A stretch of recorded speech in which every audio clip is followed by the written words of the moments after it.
All right, everybody, welcome in to episode 72 of Two Countries, Two Americas, All Sports.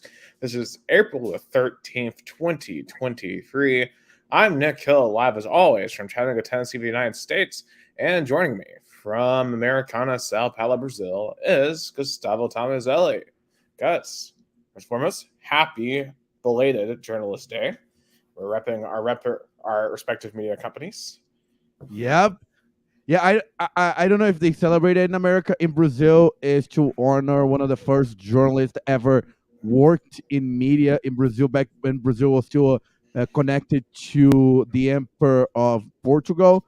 So, but I was gonna say though, as both graduated from journalism, you at UT, me at ESPN, and it's a very hard but honorable job that keeps people informed. And we're both lucky to be in media companies that make a difference locally. Me at Radio Clube Americana, AM radio station, and you in a local TV station, 12 News. Yep, News 12 WDEF here in Chattanooga, the first TV station in Chattanooga, Tennessee. So, And, and Radio Club, the first radio station in Americana, Sao Paulo, Brazil. absolutely, definitely both entities have long histories in their respective uh, hometowns. But let's get started. Another episode of Two Country, Two Americas All Sport. A lot of, even though it's April and sometimes we die down by then, but we have a lot to talk about. And I guess we're starting with the NFL, even though it's still in the off season. But there are some big actions in terms of ownership of a team down in the Northeast. Yeah, it's been a long time coming, but Washington Commanders fans, longtime Washington football fans, can finally celebrate Daniel Schneider, the plague on that franchise, has finally sold the team $6 billion, and to the ownership group of, I believe it was the 76ers, if I saw correctly. And Daniel Snyder, with so much controversy, obviously, first and foremost, just not a good owner in terms of performance in the field, was not good at hiring GMs, and obviously that affected head coaching and getting good talent in Washington. Not really good with the fans. The fans felt alienated for most of his tenure as the owner. And then you had all the scandals. They had obviously the situation with the cheerleaders, right? They were doing all kinds of stuff in the front office they weren't supposed to be doing with the cheerleaders, and it just spiraled out of control from there to the point where this was a move that's been a long time coming. Washington needed to move on from Daniel Snyder, get a fresh start. It kind of reminds me a little bit of the Los Angeles Clippers with Donald Sterling. The Clippers were horrible for his entire tenure. They finally get rid of him, bring in Steve Ballmer, and yeah, they haven't won a championship, but they're so much better than they were before. And I hope the same can be true for the Washington Commanders. I was about to say their old name. The Commanders, and I think that this is a positive step for Washington. I agree with you. I feel like Dan Snyder, even though he's not unhappy, I mean, he's $6 billion richer. So I guess he is gonna, I guess, find other ways to invest his money. But because owning a team is not only about having a business. It's about connecting to a city, to a fan base, to a community. And then Snyder was doing any of that, you know. And I hopefully this new ownership group can revamp Washington Commanders, because people tend to forget the Washington, football franchise is, there's a lot of history. They were very successful late 80s, early 90s when they got the last Super Bowl. So they have a good history. They just need an ownership group that can revamp their proud tradition. Oh yeah, and they're going to have to do kind of a quick succession because the NFC East is very tough right now. It's by far the best division in the NFC. I mean, obviously, the Eagles just went to the Super Bowl. They were dominant last year. The Cowboys always seem to be on the verge. They can't seem to get out of their own way. And the Giants were a playoff team last year. Like, this is a very tough division. But even with all that, the Commanders were in wild card contention last year. they were really a decent quarterback away from being a playoff team. So now with the ownership situation being settled, Josh Harris, when he comes in, um, obviously I would imagine he's going to choose his own GM, who then probably will choose their own quarterback. If they can keep their defense together, keep some of those exterior weapons like a Terry McLaurin on board, you never know what could happen with the Commanders. Oh yeah, I agree. And I feel like it's. I would say this though. Ron Rivera should keep his job. As sometimes some things that he said that were thought were distracting. Do you remember one of the quotes that he was kind of downgrading Carson Wentz, but I think he can still uh, be a good head coach in DC. The other thing is, as you said, a new ownership group wants a new GM, definitely, because the general manager, it needs to be 100% connected to what the ownership group vision is. So when you have a GM that is still connected to the old owner, it it tend to maybe have a disconnection. Oh, absolutely. I mean, the GM and owner. I mean, that's the number one connection to the team that the owner has, is the GM. So you absolutely need that connection step for step. I mean, I think you've seen that with the Titans, for example. I feel like towards the end, Amy Adams Strunk and John Robinson had a big disconnect, especially after the trade of AJ Brown last year. That was just never reconciled, and that's why Robinson got dumped halfway through the season. And for the current GM of the Washington Commanders, they're going to have to, prove that they can go step and step with the new owner of Josh Harris, or, they're going to not be sitting there long. And as for Ron Rivera, I do agree. I think he's been a decent coach in Washington. He hasn't been given a lot to work with at the quarterback position. Literally, he was having to play Taylor Heineke. That was his best option last year, and he still made the playoffs 2 years ago with Taylor Heineke at quarterback. But Taylor Heineke isn't going to win you a Super Bowl. Taylor Heineke isn't going to win you a playoff game. You got to get a different quarterback. And I don't know if they're going to try to draft one this year. They're kind of not far enough up the draft board without trading up. And I don't know if from their position it would be worth that. I don't think it would be. I think, and really at this point, the only real option on the free agent market would be to try to get a trade maybe with Aaron Rodgers. But as we'll talk about in a minute, that whole situation is maybe one you don't want to get involved in right now. So I don't know what they do, but I still think they'll be hovering around 500 this year, which in the NFC might be good enough to compete for the 7th seed, but I think they'll fall just short of that. Because they're in a tough position, as you said, they don't have a quarterback of the future because Taylor Heineke isn't one. They tried with Carson Wentz, it didn't work. So they either gonna have to go all in on tanking, or they're gonna wait until maybe mid-season, the trading deadline, see they can scoop in a quarterback. The Aaron Rodgers situation, maybe they'll let it unfold in Green Bay. Then if the drama get even bigger there, they would try to go to a trade and give up less than would have to do right now. Because right now, the Green Bay, I feel like, has more leverage, and we're going to talk about that later. So Washington will have to wait. I don't think they want to go all in on the draft this year. They're going to have to give up maybe more than they want to. They're in a tough position. As you said, Yeah, they feel like a 500 team. They also, I guess, you also might have Sam Howell in the fold if they believe in Sam Howell, which obviously he looked good in his start at the end of the year against the Cowboys. The Cowboys were playing their full team, so it wasn't like he was playing against a bunch of backups. So that might be a play there. And obviously Sam Howell, back from his time in North Carolina, he was great there. He has potential. And you also have Jacoby Brissett as well on the roster. But like Jacoby Brissett is the ultimate journeyman. Like you can't build a franchise around him. I have doubts about Sam Howell. I mean, Sam Howell becomes a big star. That's kind of like a Kurt Warner hit right there in terms of surprise. So I don't know if you really can trust the situation that they have. How about Lamar Jackson? You know, why Well, not? yeah, I mean, Baltimore still won't pay. Baltimore will pay OBJ 18 million. I forgot to put that on there because Yeah, that's yeah, that's less. So true.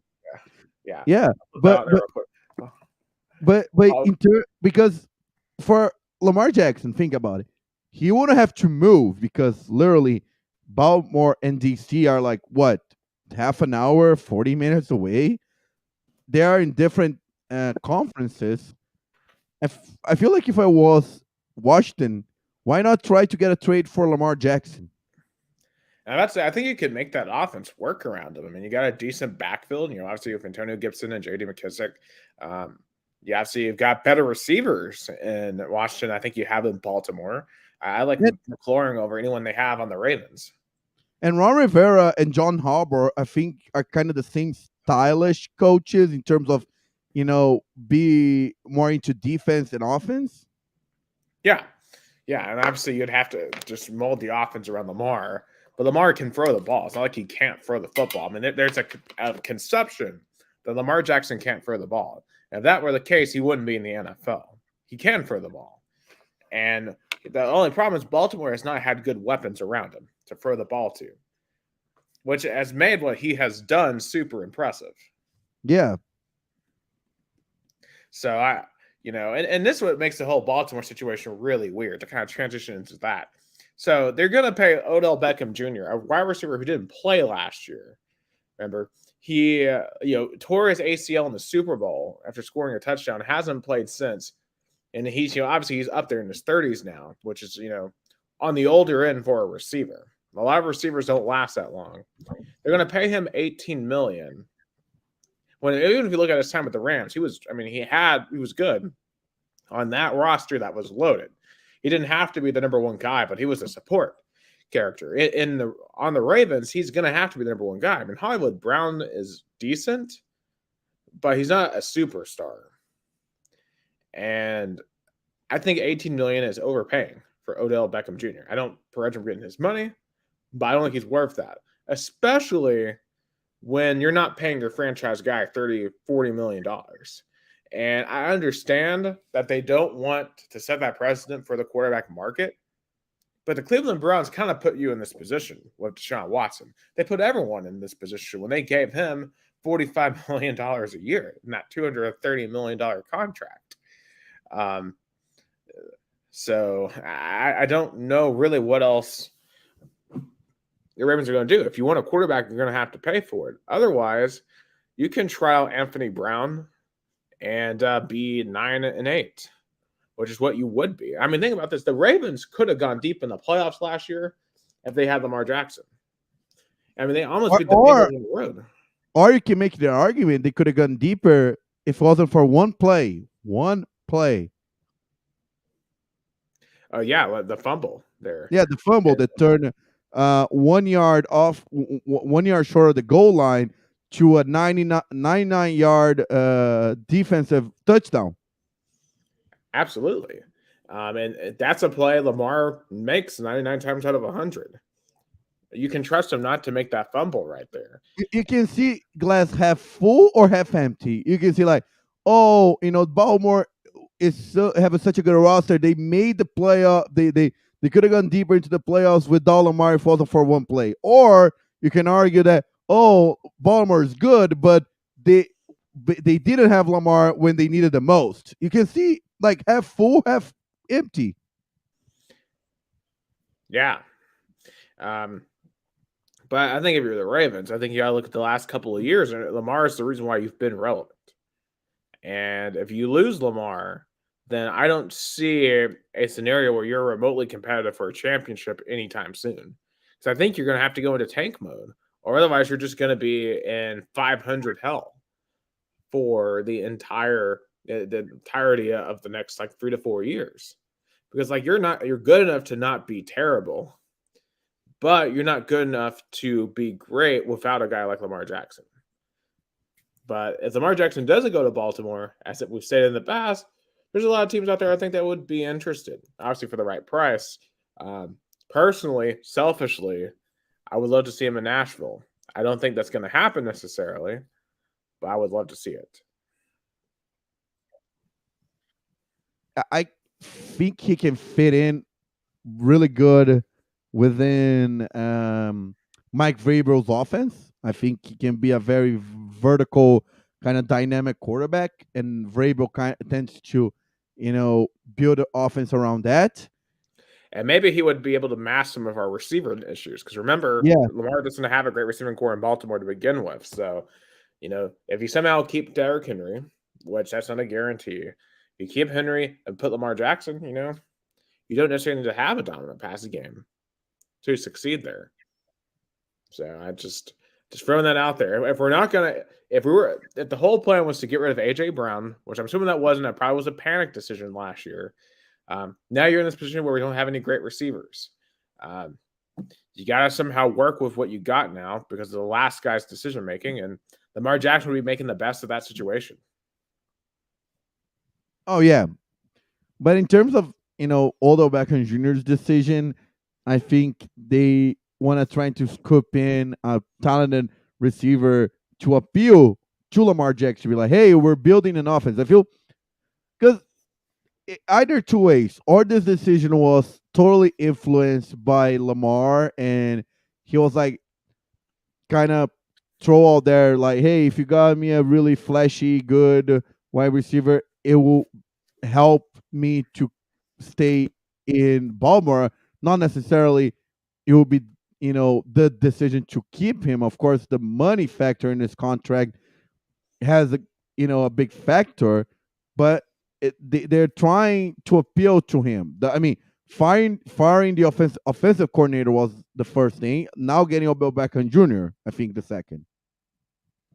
They're trying to be like, hey, Lamar, we can pay you everything they wanted to, but let's make our own some decisions to make the offensive better. So maybe we can please you on that side.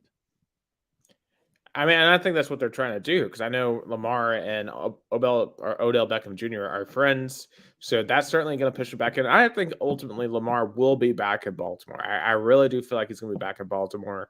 I would be, I mean, I wouldn't be surprised if he went somewhere else, but I give it 60-40. He's back in Baltimore because I find He's it hard under to believe the Ravens would literally let him walk. he's under franchise tag. Yeah, I guess the other question is he going to play under franchise tag? Which, you got to remember the NFL, they don't take kindly to players, challenging the system. But if you're good enough, you can challenge the system. So we'll see if they think Lamar is good enough. But and also speaking of other quarterbacks that may not be good enough anymore, let's talk about Woody Johnson, the Jets owner. So it came out, I think it was like yesterday or the day before. So apparently the Jets were ready to complete the trade with the Packers. So the Packers wanted a second round pick this year, a third round pick this year, and a first round pick next year for Aaron Rodgers. And the whole front office for the Jets said yes, but Woody Johnson, the owner of Jets, said no because he was very nervous over his whole darkness retreat comments where he said he was super close to retiring. What do you make of Johnson's reasoning to not accept the Rodgers trade? I don't know what's worse. The owner that is the franchise quarterback play. Hey, Gus, I think you're breaking up a bit. All right, I think, Gus, we have lost him temporarily. Okay, yeah, you're back. I'll just start that all over again. To summarize it, I'll say we have an owner on one side that is afraid to make a big decision and take risk, and you have the other side a player that makes the teams that want him afraid of signing him, of making a trade, and the Packers in the middle of this trying to figure out what to do.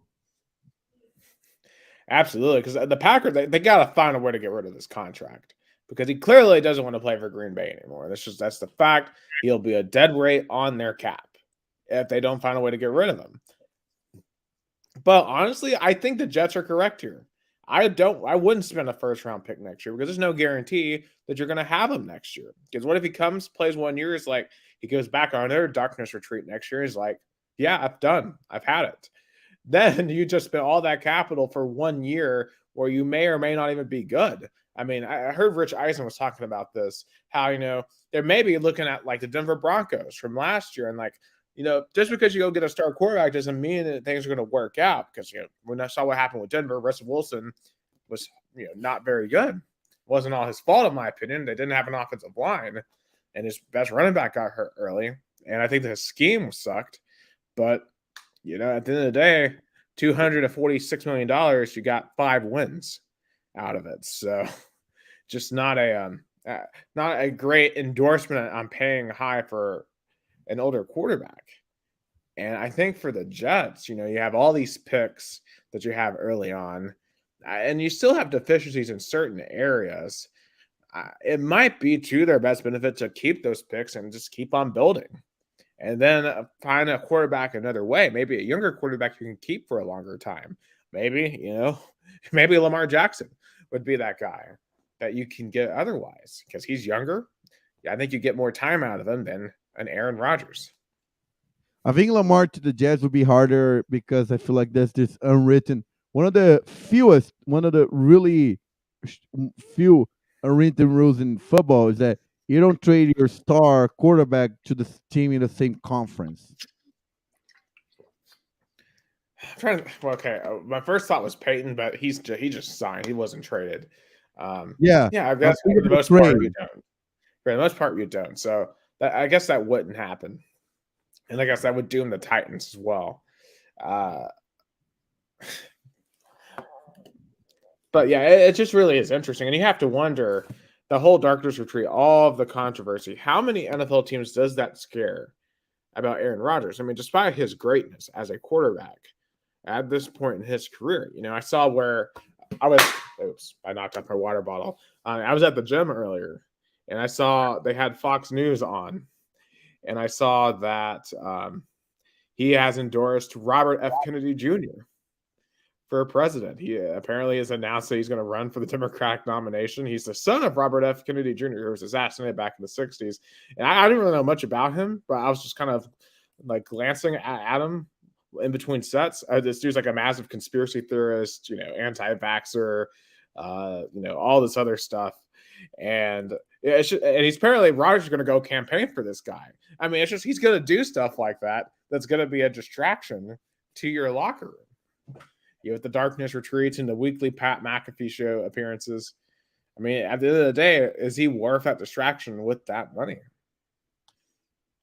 Aaron Rodgers turns more and more into a California version of Brett Favre. Like Brett Favre is Aaron Rodgers in the East, and Aaron Rodgers is Brett Favre in the West. Yeah, well, until Aaron Rodgers, rips off a bunch of poor people in Mississippi, I guess he's not exactly Brett Favre, but I mean, I wouldn't put it past him to do something like that. I mean, he's already starting to be connected politically. Probably that's how Brett Favre. And I won't say he won't do it. Just say being connected politically can lead to do something that isn't right. Oh yeah, I think that there is all kinds of alarm bells when it comes to Aaron Rodgers, and I think you got to really think long and hard before you bring him in, because that's a whole culture shift that you're going to have to take on with him, and you're going to have all this scrutiny. You're going to have probably people in your fan base are like, "Oh, we don't want him." I mean, it's not quite to the level that the Browns took on with Deshaun Watson, obviously, but it's a really kind of like probably like 20% of what the crap you would get for signing Watson, you're going to get for signing Aaron Rodgers. And you're going to have to be fine with that. And I'll be curious to see what team, if not the Jets, ultimately would want to. And I think on the other side, has Rodgers set his mind so much on the Jets, is he willing to go somewhere else? I mean, is there somewhere else he can go? I don't know if there really is. And how about with the Green Bay Packers? They're trapped. I mean, and if I was Green Bay, I would have said I would do this though. If he gonna be making, stuff that makes teams don't wanna getting trades with Green Bay. Bench him. There's no law says that he had to play. Bench him. He's gonna get his feeling hurt. Oh well, he's been getting his feelings hurt since you know I don't know how long he's bitching about stuff in Green Bay. Eh, I would do this though. Bench him. I mean, could you just imagine that? Well, like if they come out and said, "We're done with the antics, we're benching you." I mean, the firestorm. I mean, because there'd be people who would be like, "You're just benching them for political reasons." I mean, I mean that. I mean, the outkicks of the world would just have a field day with that. I mean, Yeah. it would be pretty insane. Yeah, it'll be interesting to see what happens. I'll be curious to see if he actually shows up on the stump and campaigns for RFK Jr. Because that in his own right is going to be interesting. I'll be curious to see how many votes he gets in a Democratic primary. Not exactly a lot of anti-vaxxers over there, but yeah. So certainly interesting times over there on Jets versus Packers, and it's crazy to me that we're still even talking about this. And I think we're going to have a lot of these answers soon because the NFL draft is very close to being upon us. We are 2 weeks from tonight. Is the first round of the NFL draft, and honestly, at this point, obviously, one, I'm still waiting to see if the Titans are going to make a move because that certainly could happen. We certainly could go up. And on the second hand, will our boy Hendon Hooker be a first round pick? Because today, Charles Davis, perhaps maybe a little bit of bias here as a Tennessee alum, has Hendon Hooker going number 22 to the Baltimore Ravens. Because imagine if they're having all the drama of Lamar Jackson, what if Hendon Hooker pulls the backup quarterback move again and comes out? I mean, Hendon Hooker is a flashy, dynamic quarterback that was successful in college, even though he couldn't make the college football playoffs. That's what Lamar was in Louisville. Yeah. Right now, Davis has Anthony Richardson to the Titans, and I wouldn't be the biggest fan of that. Here's the thing, though. Richardson is an incredible athlete. I don't think he's going to be a great NFL quarterback. But I'm not saying there's a 0% chance of that. I think there's a better chance of Richardson developing into a top quarterback than Levis. If I had to choose one of the two, I would choose Richardson. So if we're gonna go quarterback and we have to choose the third one after Younger Stroud, let it be Richardson. And I will be holding my breath. Yeah, go ahead. Sorry. That was it.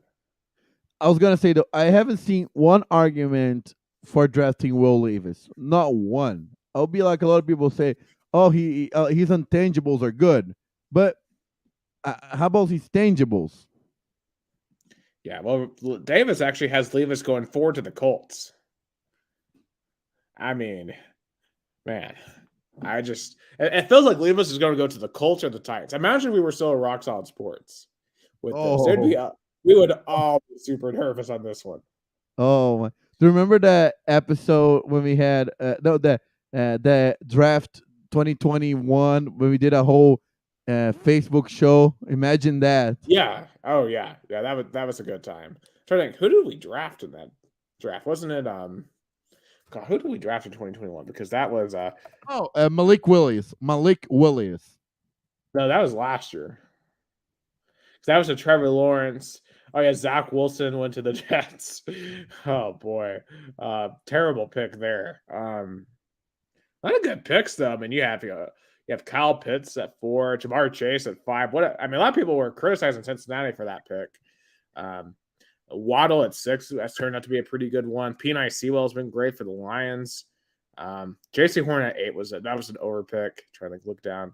Titans took Caleb Farley. He can't stay on the field. I remember. I think the funniest moment was Alex, our friend Alex, with the Giants pick. They picked Cordarius Toney, who isn't even on New York anymore. He's with Kansas City.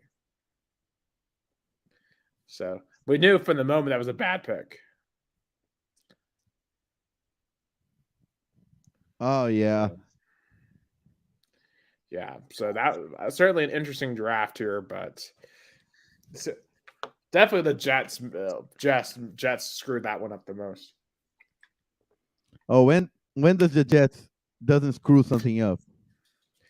Yeah, all right. And so the question is now: are they screwing their current situation up now? But obviously next week we'll have to do kind of a draft preview of sorts. And our in 2 week in 2 weeks we're gonna do the I will say though, let's do our podcast live with the draft. Yeah, that's what I was about to say. I think we should totally do that. Do a reaction show. Definitely. Hopefully I have nothing locally I need to do here. But Yeah. I just never know with Me that. too. Me too. Yeah, me too. Let's preliminarily do that, and we'll have to try and invite some people on. But staying on football stuff, I do just want to temporarily bring up XFL because I did catch a little bit of a game between I think it was Houston and San Antonio on Sunday, and they had their first ever overtime game, and I happened to be witness to this. So the overtime in XFL, they have literally basically it's like a penalty shootout, but it's all 2 point plays. Like after the third overtime in college football, like Illinois Penn State a couple of years ago. But it's like that from the jump. They don't do any back and forth like the NFL or the whole 25-yard line of college football. They just go straight to a 2 point shootout. I think it's terrible. I do not want all games to end like that. Like I think the NFL has probably the best version of overtime because you still have to legitimately go down and move the football. Yes, there's a little bit of luck involved with the coin toss, but the defense still has plenty of a chance to stop the other offense. So, I mean, I get why the XFL does it. It's a shorter season. You have shorter rosters. You don't want people to get as injured. But I think in the NFL, they should never adopt this. I think it's a stupid format. I My claim is that I think you can how do I say this? I think you can embrace both. It's like soccer. You have 90 minutes, then 30 overtime, then penalty shootouts. So why, for example, the NFL adopt a shorter OT but keeps the same rules, and then by the end of it, uh, you go to this format to decide who's winning.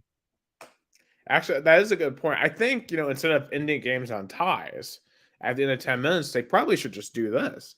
You play for 10 minutes. If no one can score, then you go to a penalty shootout, basically. Because like no, and even for the playoffs, like what happens when the overtime ends in a tie?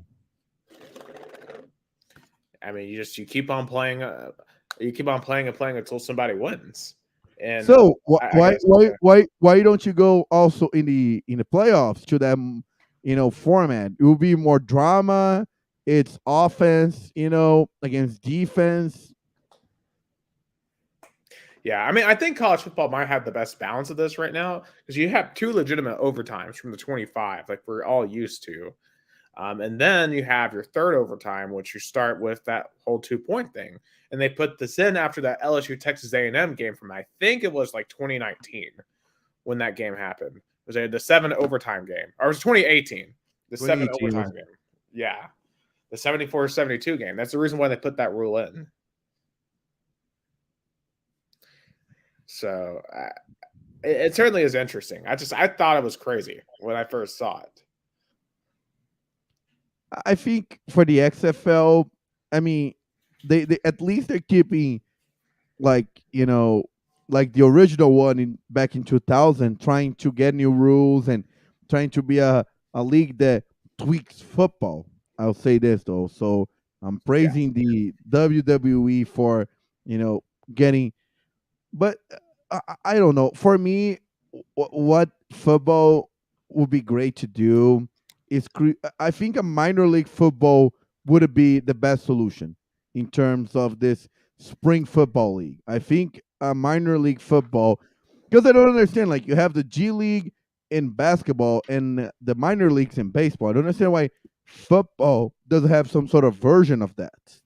In like the NFL doesn't have it. Yeah, and then, that's a part of the reason why minor leagues are still held around because you do all these rule changes. Like we saw the pitch clock. Like they tried it out in minor leagues last year and they moved up to major leagues. So I kind of like the fact that in XFL you do get those.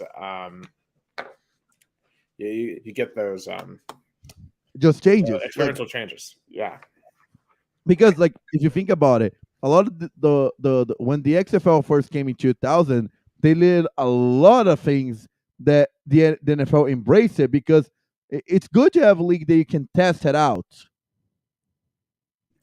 absolutely. This is not one of the changes I'm for. Although I will say one change I am for: the onside kicks being replaced by 4th and 15s. I do love that because I think that gives you a better chance of actually converting it, but it's still very difficult to convert.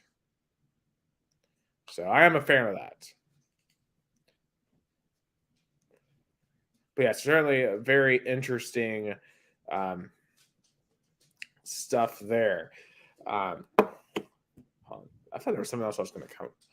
Oh yeah, USFL does start this weekend, so there's that. Another spring football league. I really haven't been watching that much XFL. I don't know if I'll really watch much of the USFL, but uh, spring football abounds right now across the country. But speaking of football, I will be watching some football on Saturday. I'm going up to Knoxville to watch the Orange and White game on Saturday. Get to see our boys in Orange and White back on the field. Obviously, Joe Milton now is the guy, QB1. And we'll get to see the debut of Nico Amiavelia on Shields Watkins Field in Orange and White. I think for me, though, more than just Nico, and obviously that's what a lot of people are coming to see. I want to see what some of these new defensive guys got. That's what's going to make or break the balls moving forward. And I know our offense is going to score a ton of points, but the reason why we weren't in the playoffs last year is we couldn't stop opposing quarterbacks. And I want to see if we can at least get better at that. Yeah, definitely. Josh Heupel wants to showcase what he's been working on during the spring, especially that duo Joe Milton and Nico Amo. I think in terms of defense, though, to be honest, I mean,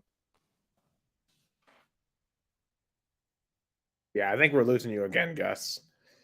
Here, guys. So we are definitely losing. Hey, ooh, I thought we had yeah, him back. Okay, you're back. Wi-Fi here at my house weirdly very going in and out tonight. But back to my point, me and you watched a lot of orange and white football game. I cover it and watch it, 4 or 5 times, and it's hard to judge defense on those games because the showcase on offense, it's a showcase of flashy for the fans that are now they are paying $5, so they want to see something that interests them. So And obviously, there's plenty of years in the past where I wouldn't pay $5 and go all the way to Knoxville to watch the spring game. But right now, especially with how, because I covered that very the very first Heupel spring game, and I just remember I was sitting here on this computer trying to type up and keep up with what was going on our Twitter account, and that was so hard. And that's when I realized this offense is insane with just how fast it was going. I was there too. That was the last time I stepped foot in Neyland Stadium, and I remember leaving it with a feel of hope that I was gonna leave Knoxville and my last time watching Tennessee football and be like, are they gonna be better than when I left? And definitely proved that because in 2 years they went from joke of the SEC to the number one team in the country. Yeah, and we still got a little bit more. There's one team that's about 3 hours from where I'm at right now that stands in the way of where we want to go. And they come to Knoxville the second to last week of November. And I was thinking about it, like how things are changed, from a coach that argue with me about, the possession and, having more yards what matters than an offense that actually produce. That's what is insane to me. That is what is insane to me. I mean, look, Gus. Like when I was covering those Kentucky and Texas A&M games in Neyland, I wanted to gouge my eyes out. I mean, it was absolute torture. Like if Al Qaeda or ISIS or ever kidnaps me, you don't have to waterboard me. All you gotta do is put a repeats of the 2020 Kentucky and Texas A&M games on loop, and they'll have like those Clockwork Orange devices. Yeah. Like Malcolm Gladwell. No, not Malcolm Glad. What is his name? Malcolm McDowell, the actor. Like that he has. It's just like stop, stop. By the end of the brainwashing. Yeah, but Yeah. just 2020 Kentucky and 2020 Texas A&M, add in 2019 Georgia State, and boom, that's my perfect torture chamber, right there. Um, but thankfully, we're past at least that. But now we're going to find out, does Josh Heupel have a ceiling? And we're going to find that out over the next couple of years because I think that jury is still out. And even if he does, this is still infinitely preferable to what we had. So I'm just excited to be back in Neyland on Saturday, even if it's just for a shorter game against ourselves. So it'll certainly be a good time up on Rocky Top. Switching Uh, gears. I'll say those. If you ended up going to WTK, take a picture for me, or even from Neelan, send me pictures. Oh yeah, I I definitely will. I still hope one day uh, make a visit to Knoxville, and because again, Knoxville is still feels home sweet home to me as Rocky Top song cheers. I will be always thankful for how the city of Knoxville embraced me and how much great people I met. Especially Unique and all the community at WTK. So I hope you have a great time at Orange and White game. Hopefully it will end because I know I know it's weird, and 2021 technically was a good year, even though it was there weren't the Orange and White game, but I still like the Orange and White game to finish because that gives a good track. I'll say this though. Oh, absolutely. Of course, I'm trying to think. Last year, yeah, I would say we didn't have one last year, and we had our best year in 20 years. So, Oh, that's true. yeah. So, I think a lot of superstitions got killed last year. So Yeah, let's just that's say I'm not true. as superstitious these days. Yeah, but still, it's a long way to September 2nd in Virginia. I gotta try to go to Nashville for that one. That'll be a good game, I think. It's But going to be an emotional game, especially for the Cavaliers. oh yeah, that'll be. That's what honestly, that's what scares me. Like nothing about the matchup scares me. Tennessee should be massive favorites, but I'm terrified Virginia's going to come out and be so motivated and give us issues. So, and that's where Yeah. the defense comes in. Like, what if our defense isn't any good? Then, then we may have a problem there. So, That's why Virginia is going to be a really test because they're going to go all in on this game. oh, absolutely. I mean, they're the road team. They're playing the big bad SEC. They're going to try to pull off that upset. So, I remember Georgia State. Like I'm not taking until I see this team on the field. I'm not taking any game for granted. So it's going to be certainly interesting. But I trust Heupel to have his guys ready for that game. All right, down to the greens of Augusta. Last weekend was the Masters. A crazy chaotic week. They had a lot of weather issues. I mean, I don't know if you saw the tree fall in the middle of round two. Very fortunate no one got hurt in that. I mean, apparently all the patrons heard the tree snap, and so they were able to run away before it fell. I mean, there was a lot of wind going for their Friday, then it rained all day Saturday. But they still got it all in somehow by the end of Sunday. John Rahm is your winner, first-time winner, and a PGA Tour winner. He was able to outlast Brooks Koepka and Phil Mickelson. And Phil Mickelson, shout out to him, 52 years old, but still doing great. Finished second this year. Almost became a four-time winner. And if you look at the top five, 3 out of the top 5 were LIV guys, even though the winner was PGA. And certainly the LIV versus PGA rivalry, I think, is on. That was fascinating to watch this past week, and it is on. And I think the Masters love this because it makes even one more ingredient into this magical kind of tour because it puts now not even players against each other; it's two leagues against each other. Oh, absolutely. And you're gonna have, I think, increasing fans over in LIV. Of course, I really haven't watched any LIV stuff. Apparently, I didn't know this. They have games now on this, or they have their matches on the CW. Did not know that. CW like never shows sports. So yeah, I think of like terrible teen shows when I think of the CW. So, but apparently LIV lives over there now. Like literally, that's lives over there. Um, I'm just curious to see what happens when you have like the U.S. Open, the British Open, competitions like that, how they embrace the LIV versus PGA Tour, and also next year when we get to the Olympics, how they embrace it. I think that's certainly interesting. But what you saw, at least to me, I think the players were very cordial towards one another for the most part. But you still have like Greg Norman really trying to pop off throughout the course of this whole situation. And I think you also, when you kind of add in some of the other recent developments in Saudi Arabia, like the WWE and UFC combining, and they have deep investments in Saudi Arabia, it certainly just provides, I think, a lot more of a backdrop for this particular debate. So it's certainly going to get interested in the world of golf. And I'll be curious if the LIV can actually become a legitimate contender. Because right now, I don't see the LIV events as legitimate contenders to PGA. I mean, they're not full 72 horse hole games. I mean, they're 48 holes. That's not a true professional tournament. So it certainly will be interesting to watch. Quick update in Brazil Cup. Grêmio just scored beautiful header by I think it was Vinha. 1-0 Grêmio against ABC in Natal. Vila Santi was the one I was saying. Scored beautiful header. 1-0 in Brazilian Cup. Quick update down here in Brazilian soccer.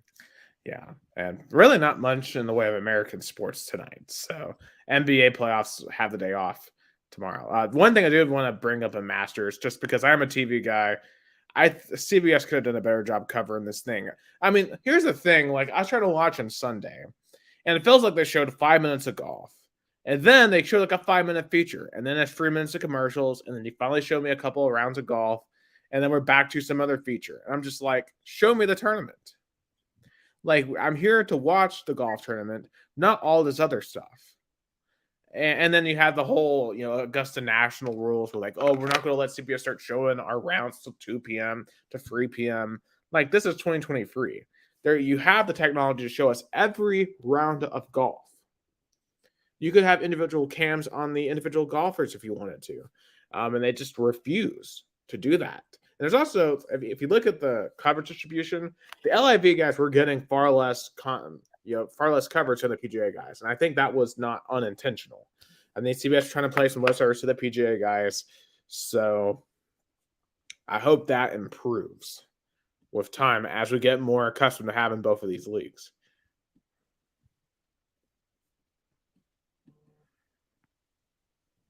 Yeah. I think and it's the kind of thing that it's good to have LIV because league competition even brings change to the way we broadcast sports. Absolutely, and also too, just the weird scheduling too, because I know like they got canceled Friday. The end of round 3 got canceled Saturday, so they finished it Sunday morning. And I was in the station Sunday.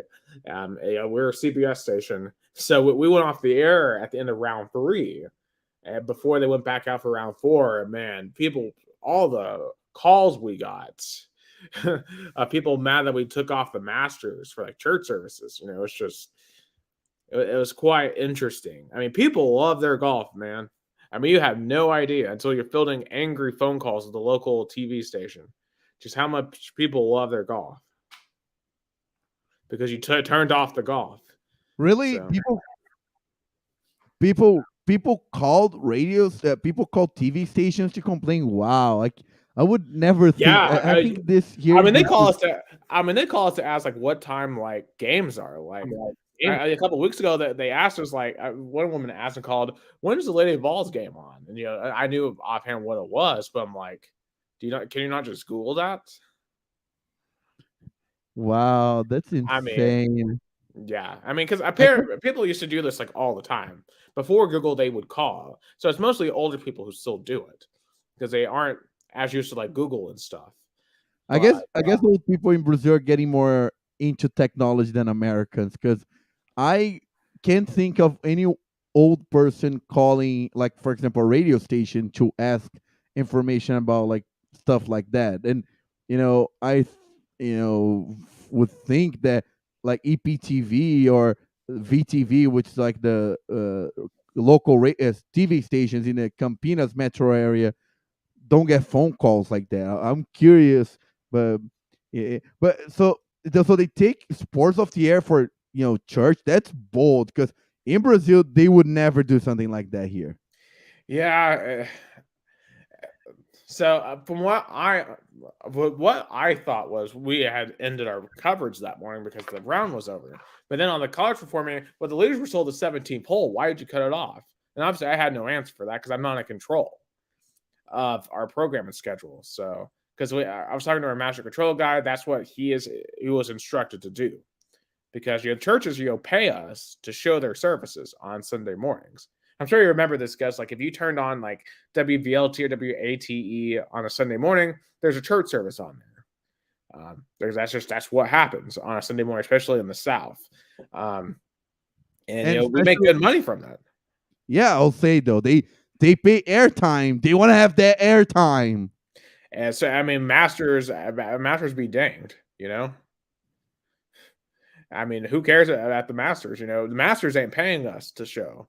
I mean, because we're just a CBS affiliate, so we just show. I mean, yeah, I've sat in there, with the switches and stuff, and saw like how like we have to do things. Like at the end of I was producing the night of the AFC Championship game, so I was sitting in there, kind of watching us in the Bengals Chiefs game, and I literally watched as our master control guy literally hit the switch.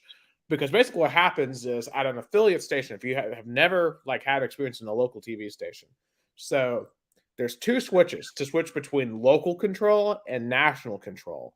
So during a game like the Super Bowl or like the AFC title game or the Masters, we hit the CBS switch, we let them have their deal. Now, occasionally from time to time, we'll step in and show our local because the affiliate will give us certain time slots throughout an hour to show our local stuff. Because that's how we personally get paid. Because the national stuff you see from like Pampers or from like Kroger or something like that, a national brand, that's not going to the TV station. That goes to the CBS office down in like New York or something. Yep, it goes to them, doesn't go to us. So, but the only time we get paid is is for our local commercials, because we have to pay to be an affiliate, right? Because CBS has a couple of stations they personally own, like WCBS in New York, KCBS in LA. I think they own the one in Chicago, and a couple of other big markets like that. We're owned by a completely separate company. We just licensed that right to be a CBS station, and that gives us access to all the CBS programming and everything else. Both the other stations, ABC and NBC in our station, are like that as well. So at the end of a game like Chiefs Bengals, what Master Control in New York is sending us constant messages. So like they say like in the case of the Chiefs Bengals game, there was my Siri is acting weird for some reason. Okay, so at the end of the Bengals Chiefs game, they told us when you see a 5-second Stephen Colbert ad, flip the switch. It goes back to radio switches. Like, have you ever heard of the NBC chimes, the dun, dun, dun? That's the whole reason why that was created. Because when radio operators heard that tone, they knew it was time to flip the switch to the next program. So that's how we do it at CBS. They just tell us, look, those little 5-second ads that you see, like those very quick ads that just seem like, why is that there? That's there for us. Or like the little CBS, like the dun, dun, dun, dun, dun. Like those little things that just have no real purpose, that's for us. Wow. I don't know why on that side tangent, but that's no. It's I mean, we're honoring Journalist Day, and you're wearing your TV, so it's great to talk about also stuff that happens in our world of journalism. It's great, it's absolutely. And I, like and in those cases, they get to tell you like that's when our like that night our news coverage. So like we normally go 11:30. We had to start at 11:32 because the affiliate had to show an hour of Fire Country. And the thing with CBS is they will not skip 60 minutes for any reason. They have to show 60 minutes on Sunday night. That's just CBS is going to show that no matter what, and they're going to show all their primetime programming they're going to have afterwards. So we most of the time are going on late Sundays because of 60 minutes. So it's yeah, I guess here in Brazil is a little different because local stations they're very way less content they create comparing to like like a local station in America. I can't think of anything like because first of all, Brazil at night doesn't have local news. They have like in the late afternoon, like 7 p.m. Local news is very up in like in the lunchtime and afternoon. I would say though, but I'm curious. I'll be curious to see if maybe I'll get to visit one day in like a local TV station to see how they ended up doing. Because in Americana, we have local TV stations, but they're not connected to the big station like Global, SBT, and Record. Those are all in Campinas, since Americana's in the Campinas area. We are all and what's connected to the. interesting too is that we're connected with multiple radio stations. Like every radio station in Chattanooga is usually has some sort of agreement with one of the three main stations, and sometimes those stations we can use their content on our show because like they'll be out in like Cleveland or down in Dalton, so they can cover something that just helps us out. So and vice versa, like we'll go and give them radio content to play. Like one of our anchors will go in and read a couple of headlines, um, and our meteorologist will go in and give them a forecast. So it's just really interesting that like in America, like TV and radio are so connected because they are the two legacy systems. And I'm just kind of curious as we go forward how social media plays. You know, right now, I think a big debate right now in the media world is Twitter because Elon Musk has come in and he's changed it all. He's forcing people to pay for verifications. Like we were having a discussion the other day that Elon Musk wants news organizations to pay $1,000 a month for verification, plus $50 a month extra for individual verification accounts. Uh, yeah, as you probably seen, New York Times isn't verified anymore. The NPR is no longer using Twitter, and we've decided we're not going to pay for our verification because, I mean, why would you? There's no return on investment there. In Brazil, really, Twitter is not people don't care about. Like people here care about three things. WhatsApp, number one. WhatsApp is the cornerstone of Brazilian communications. Instagram and YouTube. YouTube here is really big. It's really big. Like I'll say this though. Like YouTube, like even for example, our radio station now, the news program has a YouTube. Kind of looks like a TV. Like so in local stations are going heavily on like YouTube and lives and stuff like that. And even sports, as I told you before, like sports right now, radio stations, all like 99% of radio stations in Brazil that have like a sports department and broadcast games, they do it on Facebook and YouTube.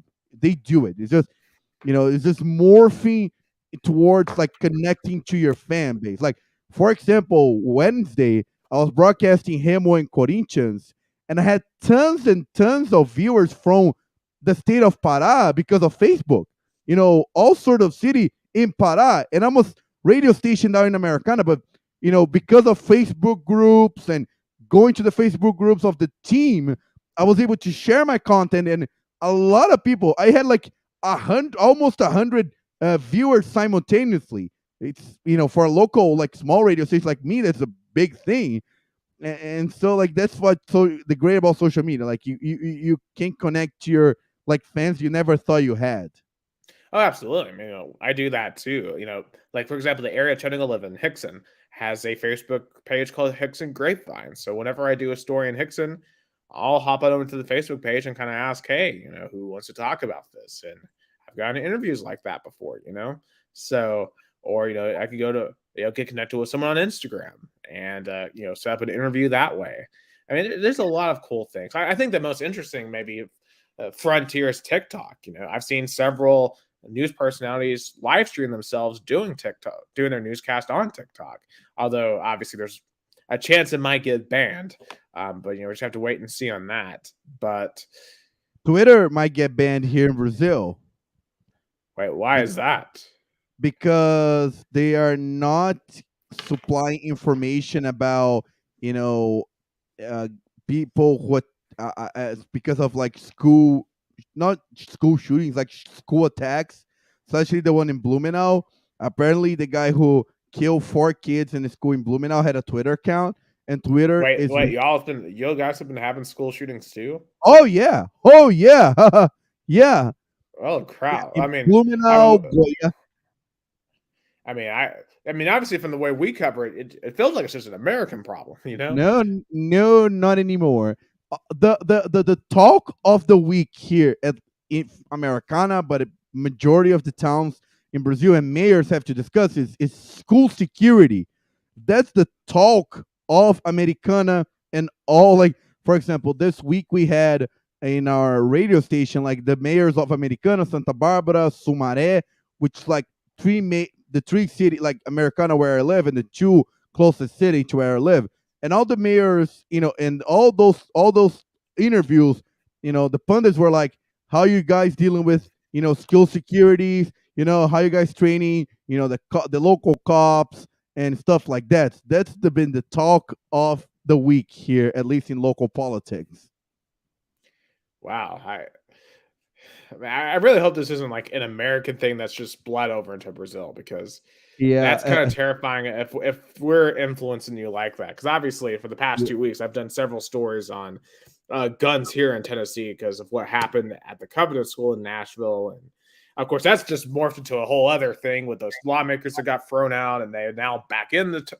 I'm sure you've seen all of that. Just how it's been insane in Tennessee the last couple of weeks since that attack happened, and I hate to hear that that's going on in Brazil too. Um, yeah. It's like, for example, when the news radio show were like run and they talked about this comparison, they say it's like the American disease that got into Brazil. That's how they talked about it, and I had nothing. As much as I love America, I couldn't argue with them because it's something that United States of America has been dealing with. Yeah, and kind of like, how do you explain that to them? That because you lived here, you're familiar with that. You're around here for several of those mass shootings, and you saw that cycle. We get it. We're all shocked. We all start arguing over gun control, and then nothing ever happens. And here was his worst. It happened with the guy that did in Blumenau had a machete. He did it with a machete. So What the? in Brazil there is gun control. Even though Bolsonaro lacks the rules, there's still plenty of gun control. It's just a sad situation. I feel like the trend is that I think people are just but I know we got a lot of off point in terms of sports, but Oh yeah. that's our podcast. We sometimes go off the rails. We talk about the stuff with two. That's why you have two countries, two Americas.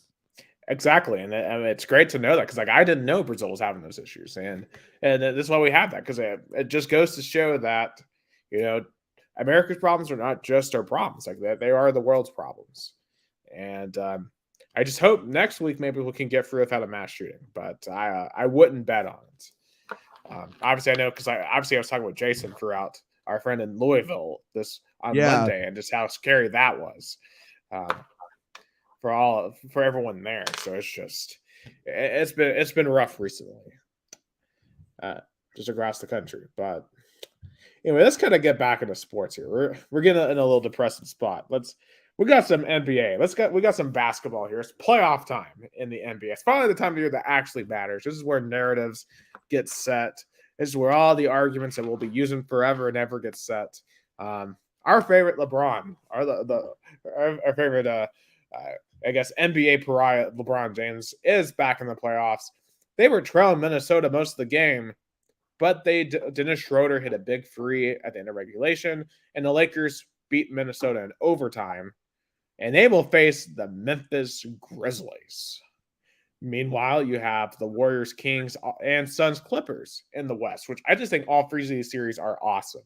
Um, I mean, I'm so excited for the West. Of course, also the Nuggets are the one seed. They will host the winner of the Thunder and the Minnesota. So I'm excited for these playoffs here in the West.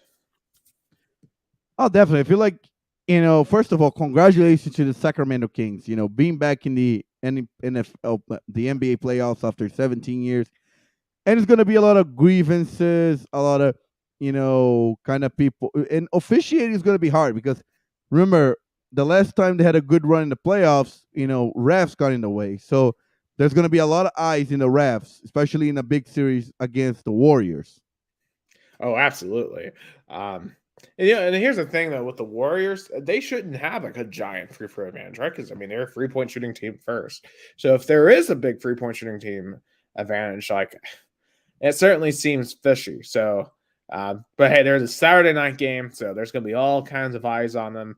I think Memphis too. I think will be kind of nervous heading into this because I think those fans too have a lot of grievances from last year in their series against the Warriors, and I know a lot of them are nervous about this Lakers series just because they know the Lakers are the bigger market. They're going to probably get the favorable treatment. But hey, if Ja Morant, if Desmond Bain, if this team is for real, now's the time to show that you are indeed for real for Memphis. Your 2 seed home field advantage. Memphis has to show they are not only a regular season team, but a playoff team. Absolutely. And the same thing goes for the Nuggets, too, because I feel like Nikola Jokic has been the best player in the league for the last 3 years. But it's time for him to show that he can lead a team to a championship like Giannis did a couple of years ago. Giannis has silenced all doubters forever because he has a title. It's time for Nikola Jokic to do that same thing. And I think my opinion is on the Thunder Minnesota tomorrow. I think Oklahoma City is going to win. I am a big fan of Shai Gilgeous-Alexander, but I mean Josh Giddey's a great player too. Like they have a lot of really good players on the OKC team. I don't think OKC would beat Denver. I think OKC could take them to 6 games though. I mean OKC is a great offensive team. Yeah, and it's so good. And we're going to talk about one team in the East that kind of feels like that, but it's so good to have teams revamping after going to a big high and a really big low, like Oklahoma City Thunder. They went to a big high with the Kevin Durant, Russell Westbrook, and James Harden, and then all fell apart. And they tried with Chris Paul and didn't work. And now they're back on their feet. It's good to see teams revamping after a big tumble. Oh, absolutely. And the Thunder are so young too. So like there's no pressure on them. They're just learning. They're learning how to handle the postseason pressure. And they went into New Orleans and got the job done. And that was super impressive. But I think what last night who looks really bad for is Zion Williamson. Are we ever going to see him play a playoff game? Because they said that if he had won, the Pelicans had won last night, he would have been ready on Friday. But last night was a do or die. Where is he? Where is Zion Williamson? He's gonna be forever like those kind of what if players. Oh, what if he didn't got an injury or something like that? Yeah, and just he's always hurt. And it kind of like it goes back. The talk has always been with Zion Williamson. Can he keep himself in game shape? Can he keep himself in that ability, that space? And it just seems like he can't. And now the Pelicans are once again missing the regular round of the playoffs because of that. And I think for the Pelicans, I think they might be regretting the number 1 pick because if they had picked John Morant with the number 1 pick, I guarantee it'd be a top 4 team in the league. The Memphis lucked out by getting the 2nd pick. And as we were talking about before the show, the Knicks lucked out by getting the 3rd pick. And it's not like this team, and it's not like the Pelicans didn't knew that Zion had an issue, an issue. They had dealing with injuries. I feel like one of the most famous college basketball regular season injuries of all time. Oh yeah. It's crazy because like when Zion plays, he's great. When he plays, he's great, but it's when he plays. And at a certain point, he's gonna have to be there, especially in the Western Conference. And it's just not. It's just it doesn't look like it's gonna work. Um, just terrible, terrible, terrible for New Orleans. But also terrible from last night. The Raptors blowing a double-digit lead to the Chicago Bulls, a team that's not really that good. Um, and the reason why they blew it, 18 missed free throws. They were most misses by any team all year, 50%, all because DeMar DeRozan's daughter apparently got in their heads. Like, what is going on in Toronto? Like, Pascal Siakam, like, went like 1 of 3 at the end. He's supposed to be their superstar at the line. I mean, just the 6 just absolutely went down sad yesterday. Yeah, it's hard situation. It's it's Toronto back to be a choker team. I guess so. I mean, Kawhi Leonard came back and gave them 1 championship, and that was it. Now Toronto had 1 year, and now they're just Toronto. But at least they'll always have 2019. They'll always have Kawhi in that 1 year. But I don't think that's happening again anytime soon. Talk about worse Clippers, Suns. The Sun. We have. I was really hoping we were going to get Suns Warriors. But I think Suns Clippers is a good consolation. I mean, to get Chris Paul versus the Clippers, to get KD versus Kawhi and Paul George. I mean, just from a pure basketball standpoint, I mean, this series is going to be insane. And I think, for the Suns especially, I mean, for both of these teams, they have choker labels, right? The Suns, I think, had a great chance to win the 2021 NBA Finals. They let that fall through their cracks. Remember, they was 2-2. They had the lead in the fourth quarter against Milwaukee, and they let it get away at home, and they couldn't win a Milwaukee in Game 6. And then last year, Dallas comes into Phoenix and just murders them in Game 7. Just annihilates them. They were down by like 50 at one point, I think. The Clippers, haven't done anything with Kawhi and Paul George yet. So both of these teams have an immense amount of pressure in this series. Oh yeah, definitely. It's the kind of thing that, I think the Suns, because the Suns, they don't have a title yet. They brought all this talent to get a title. Exactly. Clippers are the same way. One of these, whoever loses this game, I think they're done. Or this series. I think the loser of this series is just done in terms of their title hopes. I think this is a huge, huge series for both of those teams. I just cannot wait to see it. On the East side, I think the playoff the matchups on that side aren't as great, but I mean, I think you could have some interesting games happen over there. You have the Celtics and the Hawks. I do think the Celtics are probably going to win that in at least 5. I mean, Trae Young is electric, but I still think the Hawks have much else to really compete with us. Compete there. Nets Sixers is interesting. The Sixers in their own right have become playoff chokers. Doc Rivers, I mean, ever since he won that one title with the Big Three back in the Celtics, every single year they find ways to blow a playoff series. The Nets, they kind of got rid of the cancer and Kyrie. They got rid of KD, and they're still a decent team. I think the Nets could have a shot to pull off the upset here. And you have the Cavs Knicks, and I think this may be the more old school matchup here. And obviously, it's going to be amazing to see Madison Square Garden for the playoff series here. And the question is, can the Knicks finally win a playoff series? Yeah. I mean, Madison Square Garden deserves a deep run by the Knicks. Absolutely. But, the Knicks, with the Cavs, though, they got Donovan Mitchell. They got Darius Garland. I mean, that's a really good team. I really think that the Cavs are the better team in that series. So I would pick Cavs in 6. Let's make some predictions. First of all, I guess we have to pick the 2 playing games. So in the 2 playing games tomorrow, you have the Heat are hosting the Bulls. I like the Heat. I think the Bulls got fortunate with the Raptors missing all the free throws. I think the Heat are a better team. I think they'll get that 8 seed and go and play Milwaukee. And I like the Thunder to beat Minnesota in Minneapolis. I have the Bulls in Minnesota. We're going completely opposite. All right, love it. So, first round of the playoffs here. To start in the East, I've got the Bucks in 5. I have the Cavs in 6. I'm gonna go Nets over the Sixers in 7. And I'm gonna go with what's the other matchup there? I have the Celtics in 5.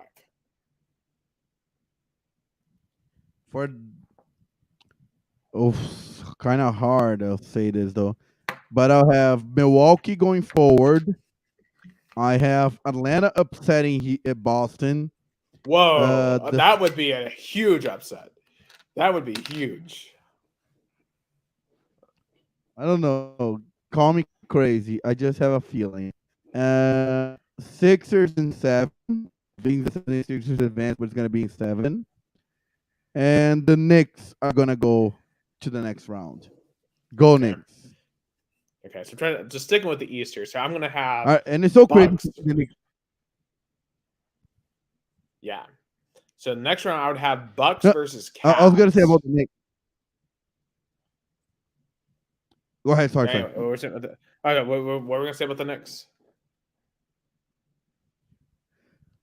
It's so crazy. Like the Knicks, 8 years ago, I made a drive from Knoxville to Atlanta to watch the Knicks play the Hawks. And back then, the Hawks were the number 1 team in the East, and the Knicks were trash, terrible. And now the Knicks are in the playoffs. I just can't believe how far the Knicks came. Yeah, and they made the playoffs 2 years ago. So they've made it 2 out of 3 years. They're getting more and more decent. The only thing they're really missing now is a true bona fide superstar in New York. And I guess the question is, when are they going to get that? It's New York. It's like they should be getting superstars in New York. And it just hasn't materialized like it does out in LA. So in the semis, it'd be Bucks, Cavs, and I would have Nets versus the Celtics. I like the Bucks in 6. I like the Celtics in 5. So I would be setting up the Celtics and Bucks in the Eastern Conference Finals. And I think the Bucks get revenge in the East. I like the Bucks to win that in 7. And Giannis and the Bucks return to the finals.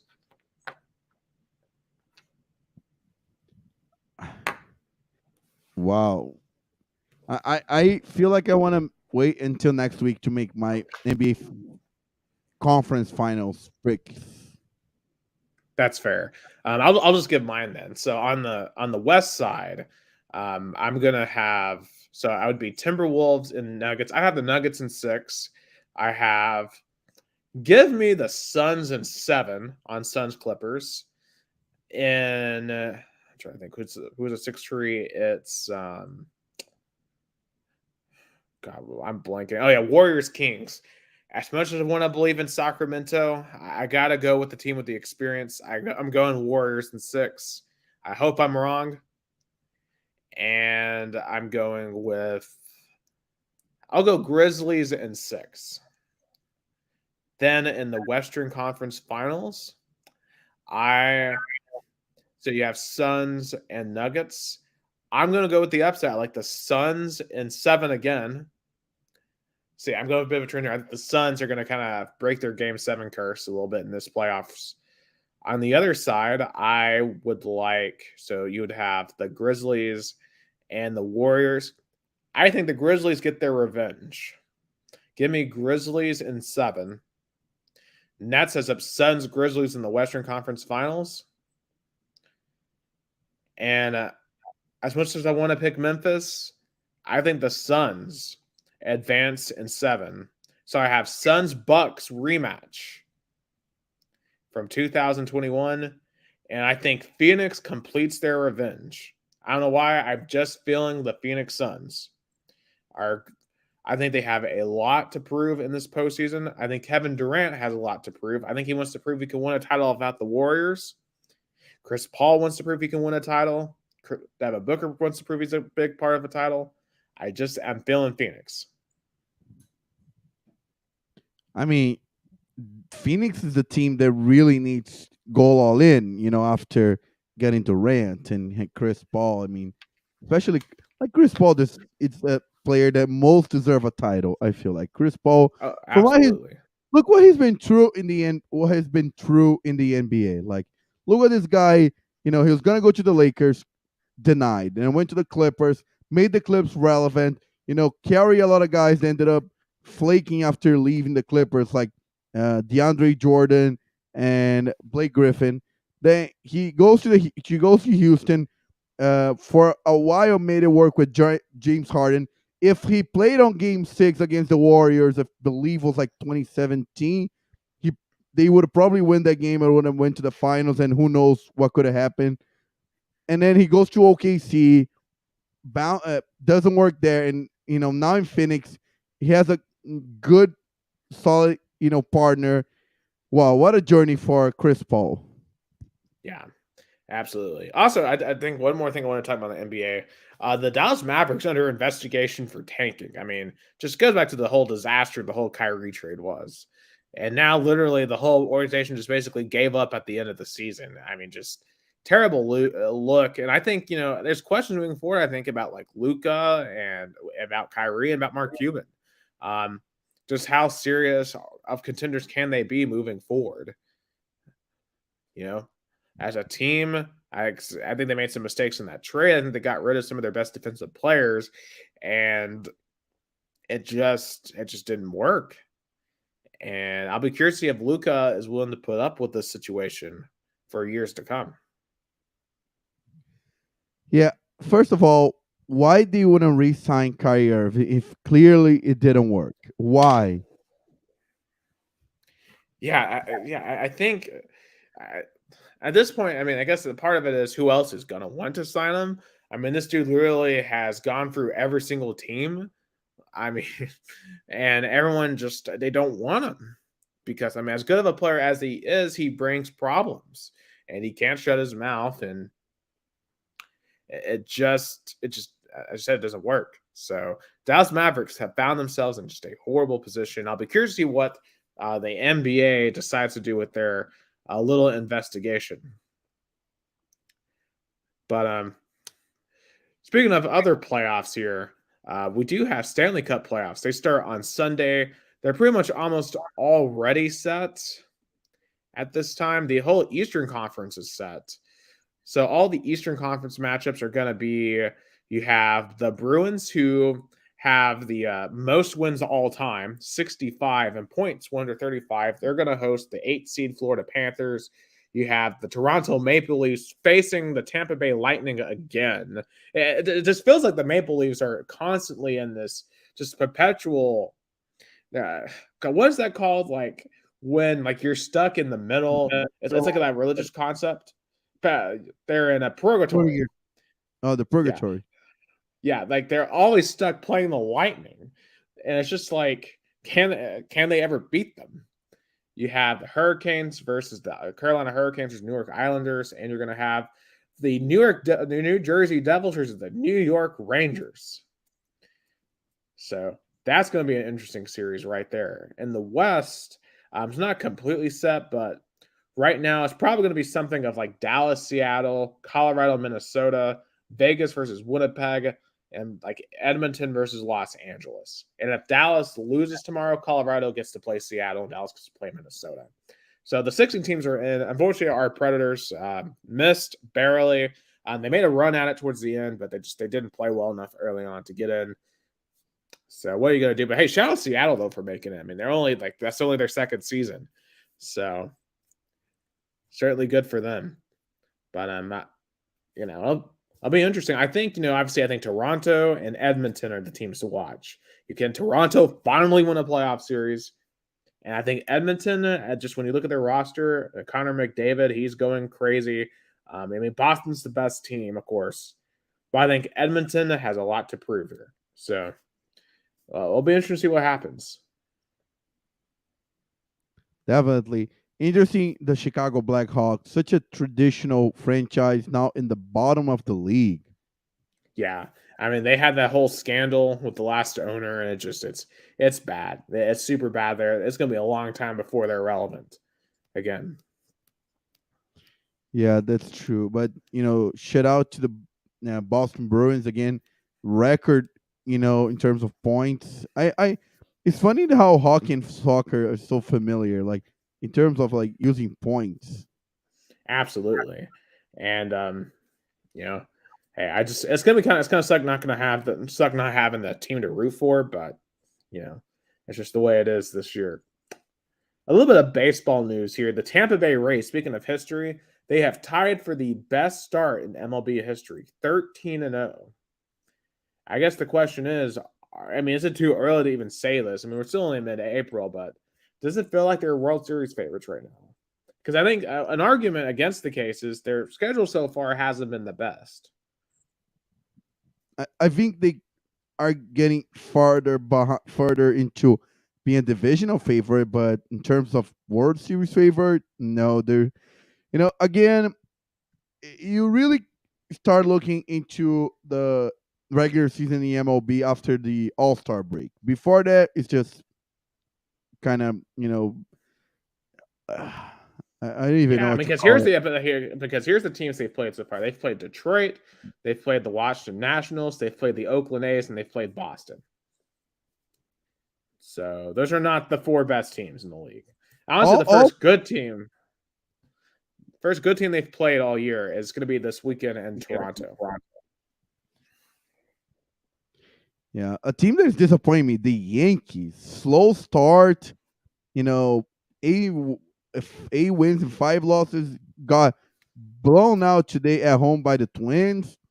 I don't know the Yankees. I mean, I was expecting more of them. Like I was like 10 or 11 wins.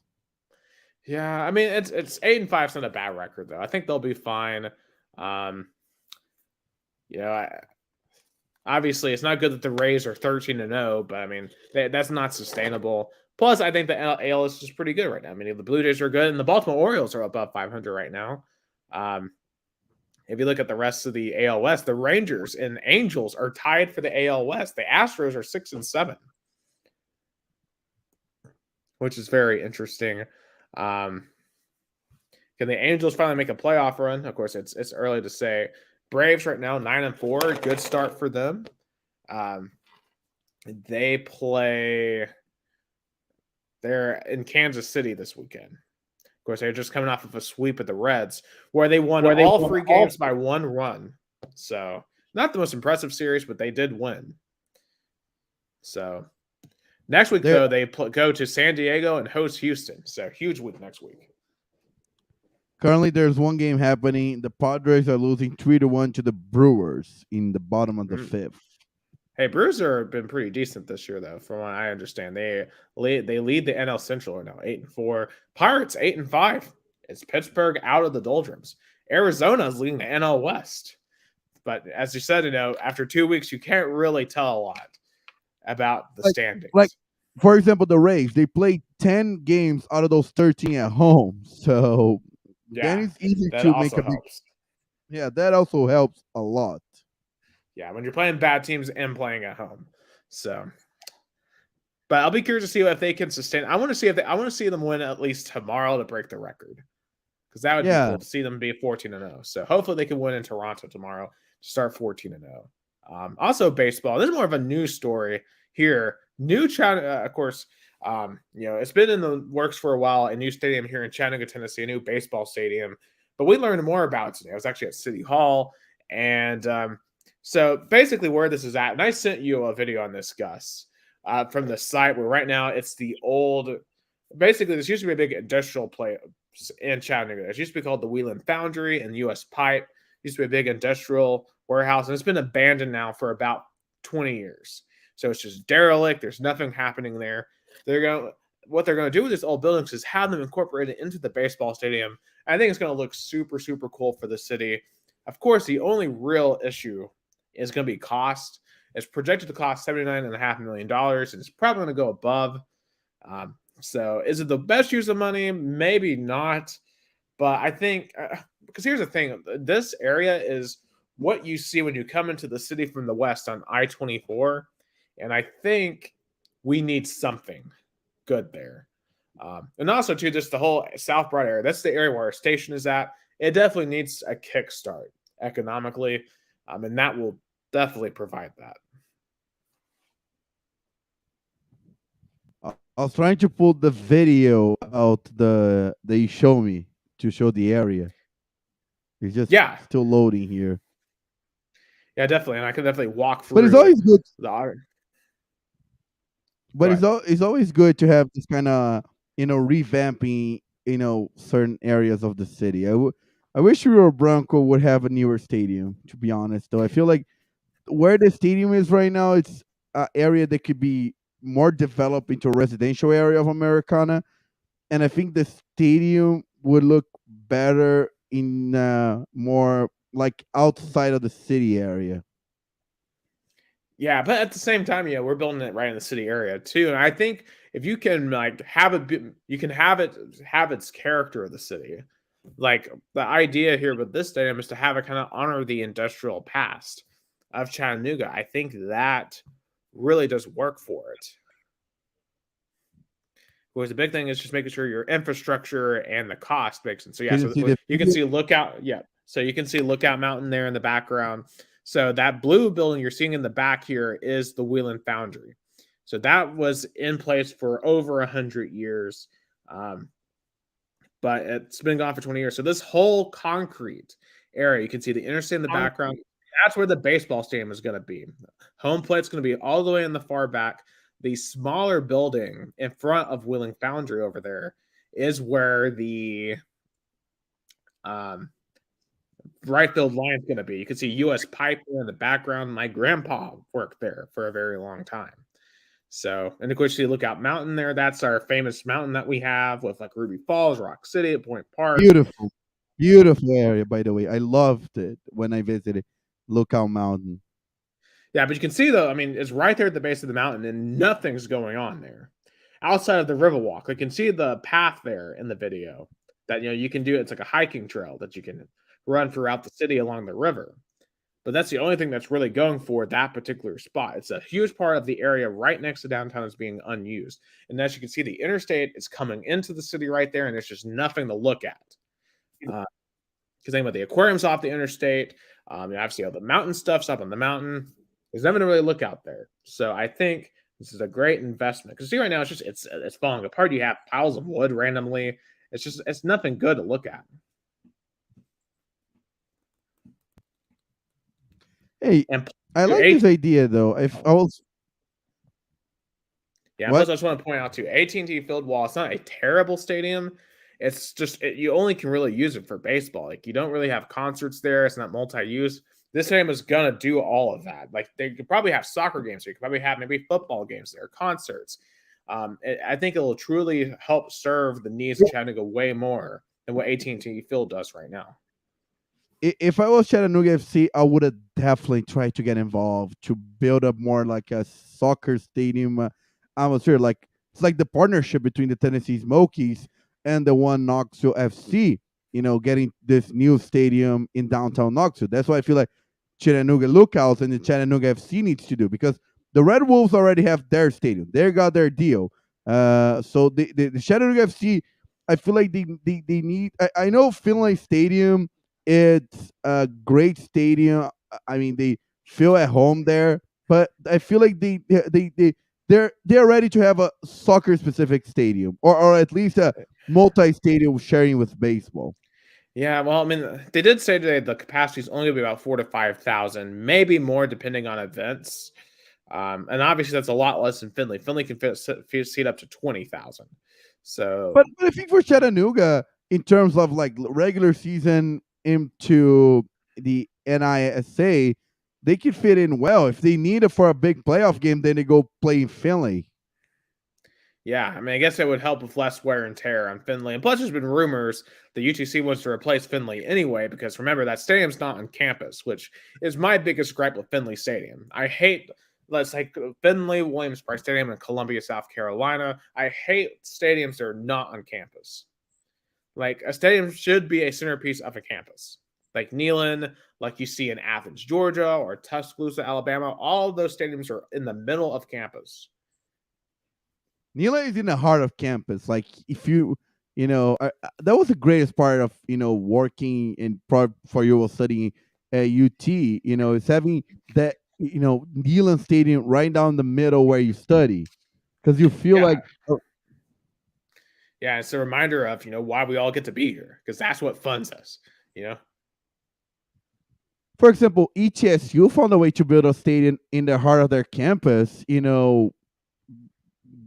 They got rid of a parking lot and built a football stadium in the middle of their campus. yeah, there's places around UTC where I think they absolutely could build a football stadium. So I hope they do that at some point, because right now it feels like the state students are heavily disconnected from the team because of that. Oh yeah, 100% agree. I remember going to Finland Stadium. I mean, it's a nice stadium. I won't say the atmosphere. The only knockoff is the chicken factory that kind of gives a weird smell vibe. But the rest, I like the. Is there still First Tennessee area? I don't remember, like a pavilion. Yeah, yeah, and I think that's what they're going to try to do with some of these older buildings. Like you saw in the background, they're not going to tear those down. They're going to actually incorporate them into the stadium experience itself. So I think they're going to try to do that pavilion stuff with the older warehouses, which is what that First Tennessee Pavilion is an older building that they converted into the pavilion. So we have a history of that in Chattanooga. Like, I think, in Chattanooga just in general has been really good about repurposing older stuff for new purposes, like the Walnut Street Bridge. It's the oldest, you know, pedestrian bridge in North America for that reason.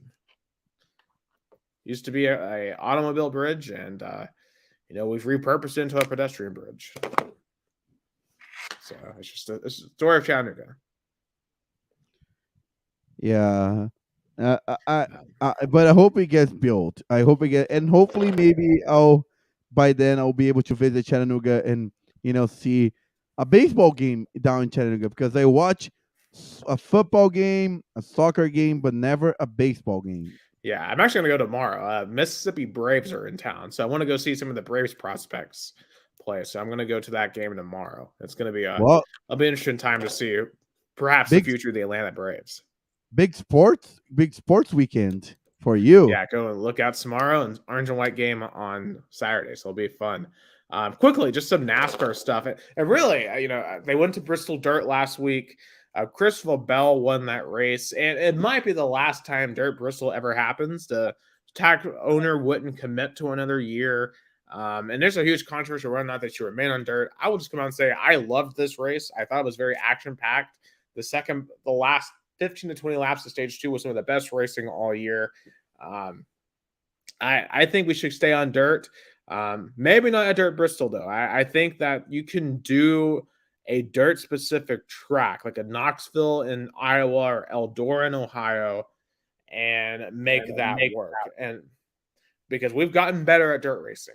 So I really hope that that we get to see that. But I think the bigger controversy in all of NASCAR right now. So first and foremost, we've had a lot of penalties back and forth. And really a lot of it has been going on between NASCAR and Hendrick Motorsports, which is the best race team in the entire garage. So a couple of weeks ago, Hendrick got docked like $100,000 per car and 100 points per car because they had improperly placed what they call loafers, which are it's a specific part that are to these next gen cars. And NASCAR said you can't have that there. Hendrick won their appeal, so they got all their points and all their money back. But then NASCAR found another penalty, so they penalized 2 of the cars again. And now people think they're specifically targeting Hendrick. You have the owners boycotting a meeting last week that was being held by NASCAR in protest because they believe that NASCAR is going to remove what is called their charter system. So basically, the way NASCAR works right now, and the way it's worked since 2017, teams have to pay for what's called a charter in order to be guaranteed a starting spot in every single race. These charters go up towards like $25 million a year. It's a lot of money these teams have to invest in a charter. And NASCAR is saying about getting rid of the charter, and teams are not having it. Like especially some of the newer owners, like Michael Jordan and Pitbull, that are newer to the sport, are like, we've invested all this money in NASCAR, and now you're going to take away this thing that guarantees our spot. No, we don't want that. So, and there's some chatter online, at least. Some people are saying that, this reminds them a little bit of when IndyCar, when it used to be CART and USAC, when it split. And it led to the decline of IndyCar in America for a very long time. And it's only just now recovering. And I think NASCAR owners need to be very careful here because, NASCAR, they've had declining rings for many years now. They had a slight bump the past couple of years, but now this year isn't as good. They have a new TV contract coming up at the end of next year. If we see a split here right now, could be a really bad time for it because, Formula One is only getting more popular. IndyCar is trying to get popular again. I think NASCAR has, work to do to try to keep the teams happy, to keep them in, but to also not alienate their fan base. Yeah, great analysis. I feel like NASCAR definitely has to find a ways to not alienate fans, because funny how, for example, they got some fans back when COVID first hit. I feel like that was kind of the, NASCAR was. You're in a big example. I feel like they. Yeah, I came back during that time, and they were the first sport back, so I was able to give it a second chance because of that. I'm like, yeah, I still really like this. And I still like it, but I don't know if I'll like it if it splits apart. And all these owners go and decide to go do their own league because they wouldn't be able to use any of the tracks. And they wouldn't be able to go race at like Daytona and Talladega and Bristol. And, this week they go to Martinsville. That's what makes NASCAR special is these tracks. And if they go race at other tracks, it's just not the same. So it's certainly concerning. There's nothing indicating that it's going to happen right now, but it's something to watch over the next year and a half. I think it's a very critical time in the sport, and I hope NASCAR makes some smart decisions. I think they got to get away from TV only. They got to find a way to get some streaming. Give me different options. Get some of these races on YouTube, for example. Find a way to get the commercials down during a race because the audience is changing, the times are changing. And if you stick with the TV only model that NASCAR has right now, you're going to get left behind. So it's going to be interesting. It's going to be very fascinating to watch the future of NASCAR. And yeah, but one thing I did want to acknowledge, just kind of on a tragic note, in USAC, the World Sprint Car, unfortunately, there was a driver, Justin Owen. He died during the qualifying run. His car kind of went airborne. He went basically head first into the fence. Just a terrible situation, and just really highlights how dangerous sprint cars are. Those are kind of open dirt cars. They go really fast in dirt for how small those tracks are. And really those drivers have much less protection than virtually any other form of racing. Because NASCAR, think about F1 and IndyCar have the halos now. So those help protect drivers from head injuries and stuff like that. But those dirt cars don't have that. And I'll be curious to see if sprint cars adopts more safety measures in the wake of a tragedy like this. Yeah, safety is really important in racing. For example, next month's going to be the 19th anniversary of the Ayrton Senna death in Imola, Italy. So that still brings a lot of people rethinking about it. Yeah, obviously, for Ayrton Senna, Dale Earnhardt and NASCAR, those are two deaths that completely changed their sports. F1 had to get serious about safety after that, and NASCAR got serious about safety after Dale Earnhardt. So, and those two sports, have been much better off since, safety-wise. So, but still, as a reminder, racing is dangerous, and Every time those competitors go on the track, they are literally risking their lives, which, just goes to show just truly how much of an athletes they are. So rest in peace to Justin Owen. Now back into some Brazilian topics. So the major state championships ended this weekend. First of all, Palmeiras destroying Água Santa for nil. I was expecting more for Água Santa. I think they put up a fight. Just Palmeiras at home. They are just another level team. Gabriel Menino, which was a player that started the year with a lot of doubts, with a lot of question marks. He started benched, but Danilo left Palmeiras to go to Nottingham Forest. He now is a starter. He scored in the Brazil Super Cup, and I scored again 2 goals actually in the Paulista State Championship. So he was a key player. Hendrick scored again. He scored in the first leg. Now he's scoring the second leg. Kind of finally taking off after having a very troubling start of the season. So congratulations to Palmeiras, back-to-back champions, 25th state championship title this weekend in Sao Paulo. I'll be there actually on Saturday covering their home opener in the Brazilian Championship. They are the defending champions.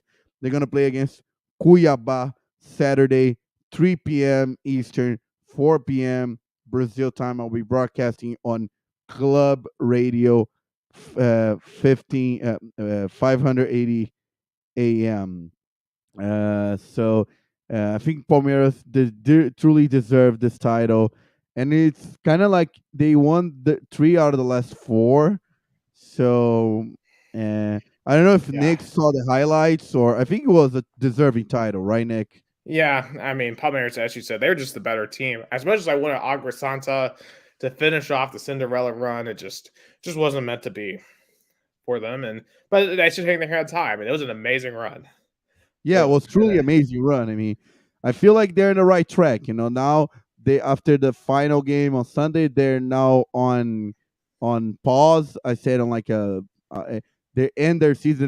They're not gonna play the Paulista Cup, which was the only available competition for the second semester. So they're gonna you know practically loan all the players to, especially now they're in high demand because they made it to the final. Santos got 3 players: Luan Diaz, the number 10, the midfielder, the striker Bruno Mezenga, and the left fielder Gabriel Inocencio. More Agua Santa players are going to be signed for Serie A, Serie B, Serie C, the first, second, third division.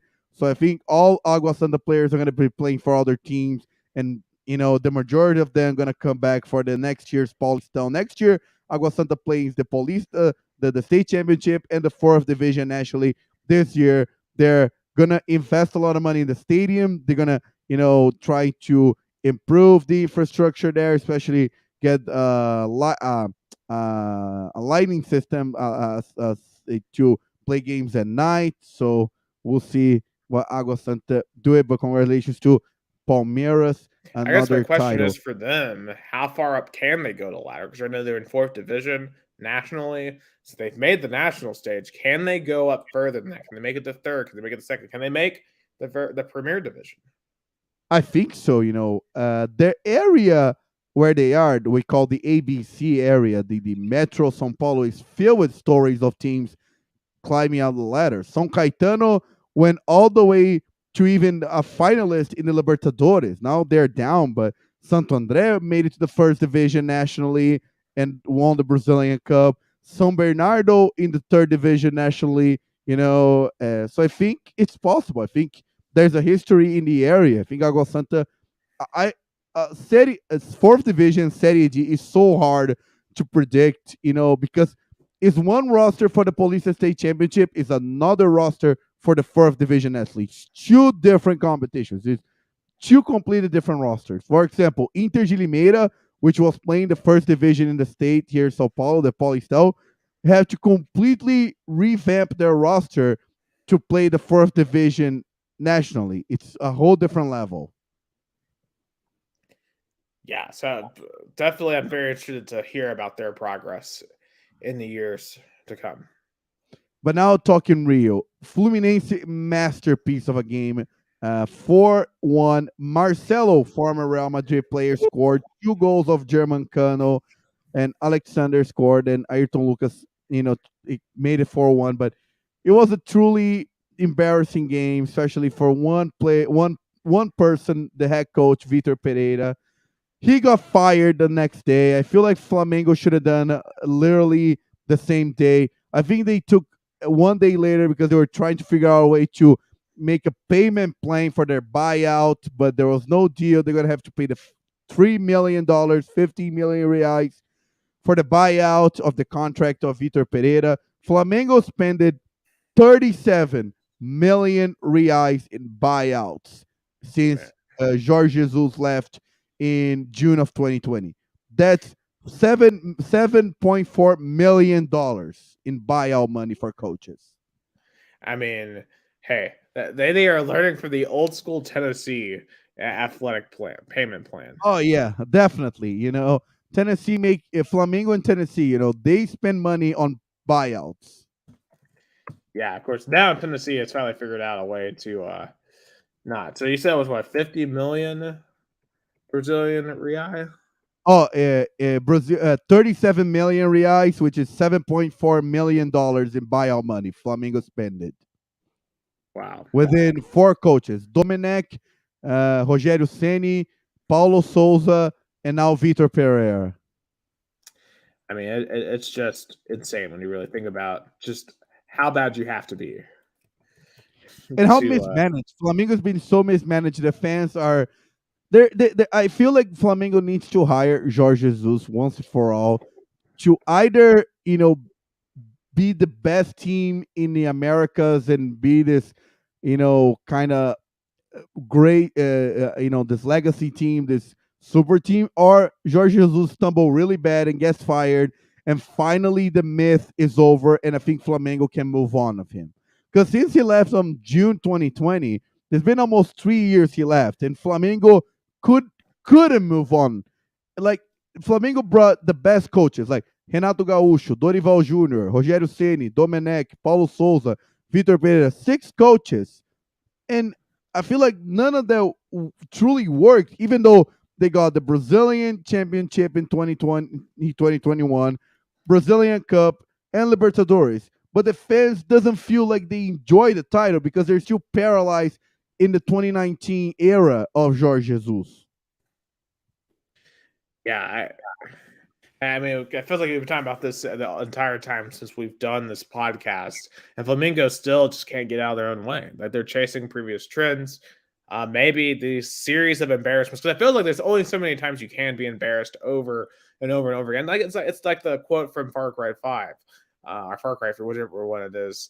The definition of insanity is doing the same thing over and over and over again. And it seems like that's what Flamingo is doing.